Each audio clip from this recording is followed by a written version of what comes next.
welcome to Stay Home Eat Great. Happy Thanksgiving. Today is Thanksgiving in the year 2020. I don't know when you might be watching this. Day 2 of our Brine That Turkey. If it's your first time watching, we want to say welcome. Please click the subscribe button, click the bell to be notified every week of more of our recipes. So today we're finishing up our brined turkey, which means we left our turkey in the refrigerator uncovered for 24 hours. And all we've done is we put kosher salt throughout the outside and even in the cavity of our turkey. So today we're going to finish it up and put it in the oven.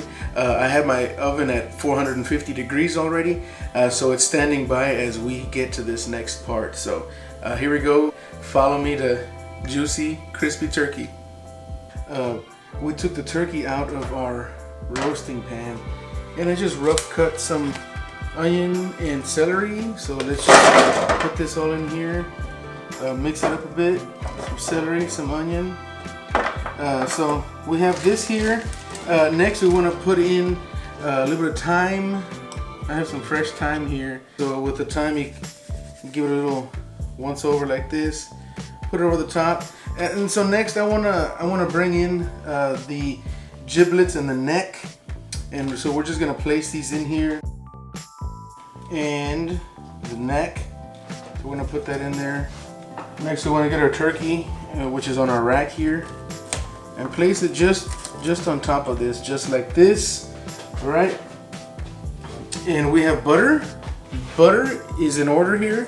So I have 2.5 sticks of butter here. So what I want to do next is I just want to put butter all over this thing. One part. There's no easy way to do it. You just get after it. It's like artwork. All right. You're painting your turkey with butter. Really? Yeah, really. Especially that breast. You can even throw some inside the cavity. That'd be good too. Pow. So get it nice and covered. Make sure, of course, that your butter is soft. Don't melt it. Just leave it out and let it get soft. So you can do this. You can do this number all over your turkey. Turn it this way. And butter all along the bottom as well. All right, I'm gonna go and throw a little more of this butter right in this cavity here. All right, so there's our 2.5 sticks of butter. Next thing I want to do here, in order to control this bird while it's getting cooked, these wings here, I want to tuck these wings behind, just so that they won't get a lot of control as they're cooking. Tuck these wings under like that. And lastly, we want to take some of this twine and twine it up. Before I forget, I wanted to put a little bit of thyme on the inside as well. I have a little bit of this thyme in here. Right in there. It looks pretty. So next we want to twine up our turkey, just in order to control it. Sometimes if it comes out like this, you know, with the legs out like that. But you want it to look nice, prim and proper. So get your twine, wrap it around the legs. Here we go. So twine those legs together. Simple, not too tight, just to control them a little bit. A simple double overhand knot will do. Trim off the leads. Lastly, we want to hit it the top of our bird. I have a 50-50 kosher salt and black pepper mix right here. So, just be nice about it, right? Let's put some on this bird here. Let's get some good stuff happening here. All right. That's what's going on. So now we're going to put our turkey in the oven. We're going to put it in at 450 for half an hour. Here we go. All right, everybody, have a look. Here's our turkey after 30 minutes at 450. If you can see that already, it's starting to look really nice. It's starting to smell nice as well. What I want to do next is I want to get a little bit of chicken broth and put inside our pan here. So let's put some chicken broth. All right, so we've placed 4 cups of chicken broth in there. The next thing we're going to do, just so you guys can see what's going on, the fattest part, the biggest part of the turkey is right here. So I'm going to take this probe here And I'm gonna put it right down here, and we're gonna monitor. This is the biggest part of the turkey here. All right, so we wanna go right in there. There you go.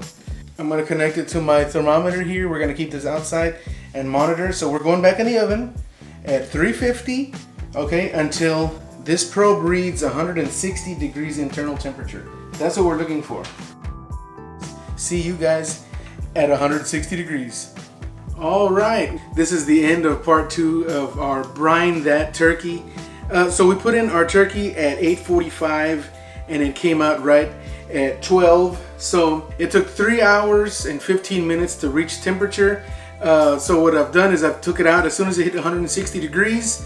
They estimate it's about 12 to 15 minutes per pound, but I used the probe and I wanted to know exactly where we were. So once we hit 160, I pulled it right out. So this is what we have. Here's our turkey. As you can see, very nice looking bird. Nice and juicy. The color, it just comes out, it came out really, really nice. This is our turkey from up above. Very nice. There's that probe I had. And right down here you can see some of that chicken broth, that chicken stock that's cooked with the giblets. So as I said, what we're gonna do is we're gonna put a little bit of flour in there, maybe about a 3/4 cup to a cup of flour, maybe a little bit more water or chicken stock, and then we'll put it on top of the stove right by itself. Once that thickens, then we will strain it through a colander, and that will be our gravy. So there you have it. What I'm gonna do next is we want to let it rest. It's been, cooking for 3 hours and 15 minutes. So, it can sit for 45 minutes to an hour, hour and 15. That's what we'll do. While that happens, I'm gonna go ahead and do the gravy. So thank you so much for watching. This is part 2 of Brine That Turkey with Stay Home Eat Great. On behalf of everyone at Stay Home Eat Great, my family and I just want to tell you happy Thanksgiving. My name is Steve Lopez. Don't forget to subscribe beneath. Hit the bell to be notified every week. God bless you and be safe.